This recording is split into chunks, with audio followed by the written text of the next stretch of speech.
আসসালামু আলাইকুম, আমি মোহাম্মদ কানান। আজকের ব্লগ ভিডিও দেখাইমু যে অল্প বয়সে যে পড়ালেখার যে সময়টা, এই সময়ে পড়ালেখা না কইরা এখন মত কেন লাগি লাগছে, এই জিনিসটা আজকে তার জিগাইবো। আচ্ছা ভাই, কষ্টটা কিটা না না, আচ্ছা ভাই, যে তার যে বয়সটা, তার বয়সটা কত হইব? তার বয়স বেশি যে 17 ওইতুই 17 হইব। আচ্ছা 17 হইব। 17 বছর বয়সে কি তার পড়ালেখা করা উচিত? না, খেলাধুলা এই যে- করতো, লেখাপড়া করতো।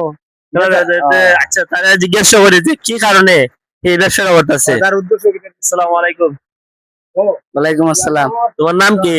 রিয়ান আহমদ, জান, আপনার গ্রাম কোথায়? নগর। আচ্ছা, তোমার বয়স কত হইব? 17। আচ্ছা, এই যে তুমি যে এই যে অল্প বয়সে যে তুমি যে সংসারে হালটা ধরলা, এই যে পূজাটা, এটা ওজনটা কত হইব? বইব 10-15 কেজি। 10-15 কেজি। এই 10-15 কেজি নিয়ে তুমি কি সারাদিন ঘুরো? হয়। আচ্ছা, সারাদিন ঘুরিয়া যে তুমি কত টাকা ইনকাম করো?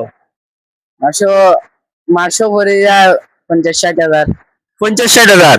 যে দর্শক, যে অল্প পুঁজিতে এই 50-60 হাজার টাকা ইনকাম করে এই ছেলেটি। আচ্ছা, তুমি যে 50-60 হাজার টাকা ইনকাম যে করো, ইনকাম করে কিসের জন্য করো? খাওয়া দাওয়ার লাগি। খাওয়া দাওয়া লাগে। তোমার খাওয়া দাওয়া করতে কি এত টাকা দরকার?